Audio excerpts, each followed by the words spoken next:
Hi friends, tuberculosis के chapter को आगे बढ़ाते हुए आज हम आ गए हैं एक नया वीडियो लेकर और इसमें हम जानेंगे ट्यूबरकुलोसिस से जुड़े हुए इन्वेस्टिगेशंस के बारे में। तो आइए शुरू करते हैं आज का वीडियो। शुरू करते हैं हम ट्यूबरकुलोसिस के डायग्नोसिस से। समझने का प्रयास करिएगा, मैंने लिखा हुआ है ट्यूबरकुलोसिस डायग्नोसिस और सबसे पहले जो ऊपर सेंटेंस लिखा हुआ है वो लिखा है माइक्रोबायोलॉजिकल, यानी ऐसी इन्वेस्टिगेशन जो हम माइक्रोस्कोप के थ्रू करते हैं। माइक्रोस्कोप से हम उन माइक्रोबैक्टीरिया को पकड़ने का प्रयास करते हैं। उसमें से जो सबसे पहली जांच आती है वो आती है स्पुटम कल्चर की। स्पुटम कल्चर जो स्पुटम पेशेंट प्रोड्यूस करता है खांसी के माध्यम से, कफ के माध्यम से। टीबी के मरीजों में जनरली जिसको चेस्ट की टीबी होती है तो स्पुटम बहुत ज्यादा प्रोड्यूस होता है। तो स्पुटम कल्चर जो है वो फर्स्ट लाइन इन्वेस्टिगेशन है ट्यूबरकुलोसिस को लेके। तो देखेंगे sputum culture if patient produce sputum, अगर पेशेंट प्रोड्यूस करने में सक्षम है स्पुटम को तो स्पुटम कल्चर जो है वो सबसे सस्ती, सबसे आसान और हर जगह उपलब्ध हो जाने वाली जांच है और श्योरिटी भी करती है कि स्पुटम में बैक्टीरिया मौजूद है ट्यूबरकुलोसिस का कि नहीं है। उसके बाद हम देखते हैं मेथड जो कि ट्यूबरकुलोसिस स्पुटम कल्चर में इस्तेमाल की जाती है। मेथड को ध्यान रखिएगा, मेथड का नाम है फ्लोरेंस माइक्रोस्कोपी। फ्लोरेंस माइक्रोस्कोपी एक विशेष तरह के माइक्रोस्कोप से देखने की टेक्निक है जिसे फ्लोरेंस माइक्रोस्कोपी कहते हैं। और जो तरीका है जो स्टेनिंग की जाती है वो स्टेनिंग होती है ओरामेन रोडामेन स्टेनिंग। याद रखेंगे, ओरामेन रोडामेन स्टेनिंग। और जो माइक्रोस्कोपी देखने की जो टेक्निक होती है वो होती है फ्लोरेंस माइक्रोस्कोपी। ये होता है स्पुटम कल्चर को लेके। स्पुटम कल्चर में दोनों चीजों को हमें ध्यान रखना है। इसके बाद हम देखते हैं इफ नो स्पॉन्टेनियस स्पुटम, अगर पेशेंट स्पुटम निकालने में सक्षम नहीं है, स्पुटम उसको नहीं आता है, कितना भी प्रयास कर ले, तब एक और टेक्निक है जिसका इस्तेमाल किया जाता है, वो है zeal Nelson staining. Zeal Nelson staining technique का नाम है। और जो प्रक्रिया की जाती है, जैसा कि पहले हमने स्पुटम कल्चर किया था, इसमें हम करते हैं एएफबी स्टेनिंग। एएफबी स्टेनिंग का मतलब है AFB staining, acid fast bacilli staining. और ये जो पद्धति है वो 3 दिन लगातार करनी चाहिए। करने का मकसद होता है कि रिजल्ट में एक्यूरेसी कितनी है। एक दिन करने पे भी पॉजिटिव आ सकता है, तीसरे दिन भी पॉजिटिव आ सकता है, लेकिन 3 दिन करना चाहिए क्योंकि फॉल्स पॉजिटिव आने की संभावनाएं बहुत ज्यादा होती हैं। तो 3 दिन जो करने की टेक्निक है वो इसीलिए की जाती है कि टेस्ट में एक्यूरेसी कितनी है, पेशेंट का डायग्नोसिस सही है कि नहीं है। तो 2 चीजें यहां हमने समझी। एक तो स्पुटम कल्चर तब करना है जब पेशेंट स्पुटम निकालने में सक्षम हो। जो टेक्निक होती है वो होती है फ्लोरेंस माइक्रोस्कोपी और स्टेनिंग कहलाती है ओरामेन रोडामेन स्टेनिंग। अगर पेशेंट स्पुटम निकालने में सक्षम नहीं है तो जो पद्धति अपनाई जाती है वो होती है ज़ील नेल्सन स्टेनिंग, जिसे एएफबी स्टेनिंग कहते हैं, acid fast bacilli staining. Bacteria को पकड़ने की टेक्निक है और इसके 3 टेस्ट लगातार 3 दिनों में किए जाते हैं। आगे हम देखते हैं पीसीआर।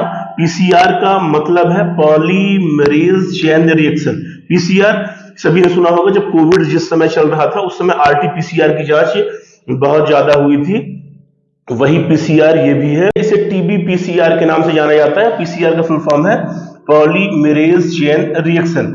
ये क्या करता है? Identification of DNA of infectious agent, यानी ये न्यूक्लिक एसिड का पता लगाता है। कोई भी सेल जो है वो बिना न्यूक्लिक एसिड के नहीं होती। और न्यूक्लिक एसिड आप जानते हैं 2 तरह के होते हैं, एक आरएनए और एक डीएनए। सभी में डीएनए पाया जाता है लेकिन जो वायरस होता है उसमें आरएनए पाया जाता है। तो आरटीपीसीआर जब होता था कोविड के समय, उस समय न्यूक्लिक एसिड आरएनए को ट्रेस किया जाता था और वहीं से पुष्टि होती थी कोविड की। यहां पे हम डीएनए को ट्रेस करेंगे। डीएनए को इसलिए क्योंकि बैक्टीरिया के अंदर डीएनए पाया जाता है। बैक्टीरिया वायरस से ज्यादा विकसित सेल होती है। तो polymerase chain reaction, identification of DNA of infectious agent. Sample body fluid, blood, कुछ भी हो सकता है। किसी भी तरह का बॉडी फ्लूइड या ब्लड का इस्तेमाल करके हम टीबी पीसीआर की जांच कर सकते हैं। अब आइए जानते हैं रेडियोग्राफी अप्रोच के बारे में। तो रेडियोग्राफी अप्रोच में सबसे पहले हम जिस इन्वेस्टिगेशन को कराते हैं वो होती है चेस्ट एक्सरे। अगर हमारे पास डाउटफुल हिस्ट्री के साथ पेशेंट आता है तो सबसे पहले हम उसे चेस्ट एक्सरे के लिए ही भेजते हैं। फिर आगे अगर चेस्ट एक्सरे में हमें डाउट होता है तो फिर हम उसको स्पुटम या पीसीआर, टीबी पीसीआर के लिए भेजते हैं। तो एक्सरे में बेसिकली 2 से 3 चीजें हैं जो समझने लायक है। जो फाइंडिंग्स हम पकड़ते हैं उसमें से सबसे पहला है इन्फिल्ट्रेशन, उसके बाद है कैविटी विथ और विदाउट हिलर लिम्फेडिनोपैथी और प्लूरल इफ्यूजन। तो दो चीजें हम यहाँ पे देख रहे हैं, एक तो इन्फिल्ट्रेशन है और एक कैविटी है। इन्फिल्ट्रेशन का हिंदी में सीधा सा मतलब होता है घुसपैठ। अब बैक्टीरिया अगर आपके शरीर में जाता है और वहां पे अपनी कॉलोनी बनाता है तो वो एक तरह से घुसपैठ होती है। उस घुसपैठ को पकड़ने में एक्सरे सक्षम होता है और उस एक्सरे में अजीब तरह के कुछ डॉट्स दिखाई देते हैं, वो होता है इन्फिल्ट्रेशन। विशेष तौर पे कहां होता है, जैसा कि मैंने आपको पिछले वीडियो में बताया था कि अगर प्राइमरी फेज होती है तो वो होता है लोअर लोब के अपर रीजन पे या अपर लोब के लोअर रीजन पे, और अगर पेशेंट एक्टिव फेज में चला जाता है तो जो इन्फेक्शन है वो अपर लोब में अपर साइड में मिलते हैं, क्लेविकल बोन के नीचे और ऊपर, जैसा कि मैंने आपको पिछले वीडियो में बताया था। तो वहां पे डॉट्स जो पड़ जाते हैं वो इन्फिल्ट्रेशन है और वो ये संकेत देते हैं कि यहाँ पे घुसपैठ हुई है, टीबी का बैक्टीरिया आया है, उसने अपनी कॉलोनी का डेवलपमेंट किया है। तो ये हो गई बात इन्फिल्ट्रेशन की। अब देखते हैं कैविटी। इन्फिल्ट्रेशन ग्रोथ करके, जब इन्फिल्ट्रेशन ग्रोथ करेगा और बहुत बड़े एरिया में फैल जाएगा तो वहां पे एक कैविटी का निर्माण होता है। कैविटी की शैडो इन्फिल्ट्रेशन से थोड़ा सा ज्यादा दिखाई देती है, ज्यादा ब्राइट दिखाई देती है, तो वहां पे कैविटी को हम पकड़ सकते हैं। कैविटी विशेष तौर पे पुराने केसेस में हमें ज्यादा देखने को मिलती है। तो ये बात हुई इन्फिल्ट्रेशन की और कैविटी की, जो हम एक्सरे में पकड़ते हैं। आगे देखेंगे विदाउट, विथ और विदाउट, हो भी सकता है नहीं भी हो सकता, हिलर लिम्फेडिनोपैथी, यानी जो हमारे हिलर नोड्स होते हैं, सीधी सी बात मैं अगर आपको बताऊं तो दोनों फेफड़ों के बीच में एक लकीर आपको दिखेगी, वहां पे हिलर मार्किंग्स होती हैं, वहीं पे लिम्फेडिनोपैथी होती है। लिम्फेडिनोपैथी में वहां की शैडो थोड़ी सी और ज्यादा बादल बादल जैसा वहां पे दिखाई देता है, तो वो होती है हिलर लिम्फेडिनोपैथी। तो ये मिल भी सकती है, नहीं भी मिल सकती है, या और प्लूरल इफ्यूजन भी मिल भी सकता है और नहीं भी मिल सकता है, जरूरी नहीं है। और जो एक्सरे में हमें शैडो मिलती है तो तकनीकी तौर पे उसे ट्री इन बड साइन कहते हैं। ध्यान रखेंगे कि जो एक्सरे में हमें शैडो मिलती है तकनीकी तौर पे उसका नाम ट्री इन बड साइन है। तो आपसे अगर पूछा जाए कि टीबी में कैसी शैडो मिलती है उसको क्या कहते हैं, तो ट्री इन बड साइन। साथ ही एब्रियोग्राफी एक टेक्निक होती है एक्सरे की, जिसके माध्यम से छोटे लीजन्स को भी पकड़ा जा सकता है, तो एब्रियोग्राफी को भी हमें ध्यान रखना है। अब देखते हैं FDG-PET के बारे में, थोड़ा ध्यान देंगे। Fluoro deoxy glucose, FDG fluoro deoxy glucose oblique positron emission tomography. ये है सीटी स्कैन की टेक्निक, जो चेस्ट के लिए हम सीटी स्कैन कराते हैं टीबी रूल आउट करने के लिए।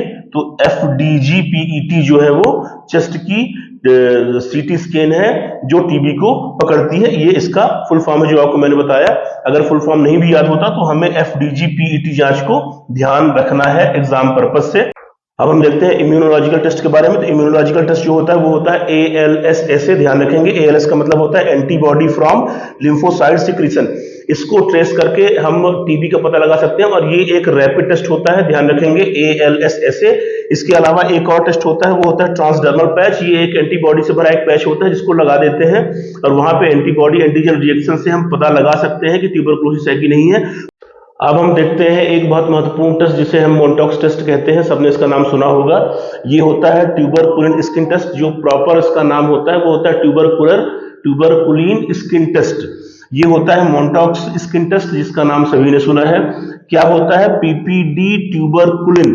PPD यानी प्योर प्रोटीन डेरिवेटिव्स। ट्यूबरकुलिन एक पदार्थ है, इंट्राडर्मली जो है वो इंसर्ट किया जाता है flexor surface of left four arm, बाएं हाथ की फ्लेक्सर सरफेस पे, बाएं हाथ की फ्लेक्सर सरफेस पे, अपनी कोहनी और कलाई के बीच में बाएं हाथ की फ्लेक्सर सरफेस पे, ध्यान रखेंगे, बाएं हाथ की फ्लेक्सर सरफेस पे PPD यानी pure protein derivatives tuberculin agent जो है इंट्राडर्मली इंसर्ट किया जाता है और रिजल्ट आफ्टर 72 आवर, जो 72 घंटे बाद, जब 72 घंटे बीतते हैं तो हम उसका रिजल्ट देखते हैं। और रिजल्ट कैसे देखते हैं कि एक गोला बना देते हैं और उस गोले के दायरे को हम देखते हैं कि ये दायरा कितना बड़ा है और कितने समय में कितनी ग्रोथ उसने की है। इस पर डिपेंड करता है कि टेस्ट पॉजिटिव है या निगेटिव है। जनरली 48 से 96 घंटे का टाइम दिया जाता है, लेकिन 72 घंटे एक स्टैंडर्ड टाइम होता है। अब हम जानते हैं क्वांटिफेरम टीबी गोल्ड टेस्ट के बारे में।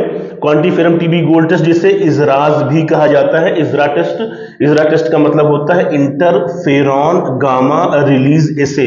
ध्यान रखेंगे, interferon gamma release essay best for tuberculosis के लिए एक बेस्ट टेस्ट होता है, लेटेंट और टीबी, एक्टिव टीबी दोनों के लिए। ध्यान देंगे कि इजरा टेस्ट या क्वांटिफेरॉन टीबी गोल्ड टेस्ट जो है वो टीबी के लिए, विशेष तौर पे लेटेंट और एक्टिव दोनों टीबी के लिए ये एक बेस्ट टेस्ट होता है। और डिपेंड किस चीज पे करता है? ये डिपेंड करता है based on amount of IFN gamma. IFN gamma एक विशेष तरह का पदार्थ है, विशेष तरह का सिक्रीशन है, जो तब होता है जब हमारे शरीर में ट्यूबरक्लोसिस के अटैक के बाद जो माइक्रोफेजेस हैं, जहां पे जाके फेगोसाइटोसिस की क्रिया करते हैं, और उस फेगोसाइटोसिस की क्रिया के समय ये IFN गामा जो है वो रिलीज होते हैं, और इन्हीं को ट्रेस किया जाता है क्वांटिफेरॉन टीबी गोल्ड टेस्ट में, जो कि एक कंफर्मेशन जांच होती है ट्यूबरक्लोसिस के लिए, विशेष तौर पे एक्टिव और विशेष तौर पे लेटेंट और एक्टिव दोनों टीबी के लिए। तो ध्यान देंगे क्वांटिफेरॉन गोल्ड टेस्ट, जिसे इजरा भी कहा जाता है, इंटरफेरॉन गामा रिलीज एसे।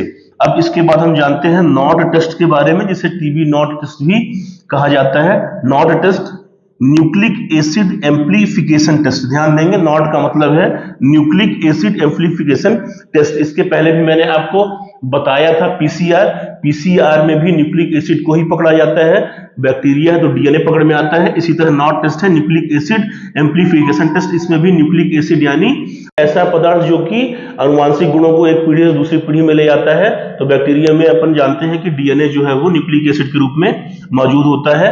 तो ये पीसीआर टेक्निक होती है, जैसा कि पहले मैंने आपको पीसीआर टेस्ट में बताया था कि डीएनए को ट्रेस करते हैं। ये जो नॉड टेस्ट जो होता है, न्यूक्लिक एसिड एम्प्लीफिकेशन टेस्ट, ये पीसीआर टेक्निक पे ही बेस्ड होता है। इसके बाद हम देखते हैं एक यूनिक टेस्ट के बारे में, जिसे लैम टेस्ट कहते हैं, जिसका मतलब होता है लिपो एर्मिनोमैनन टेस्ट।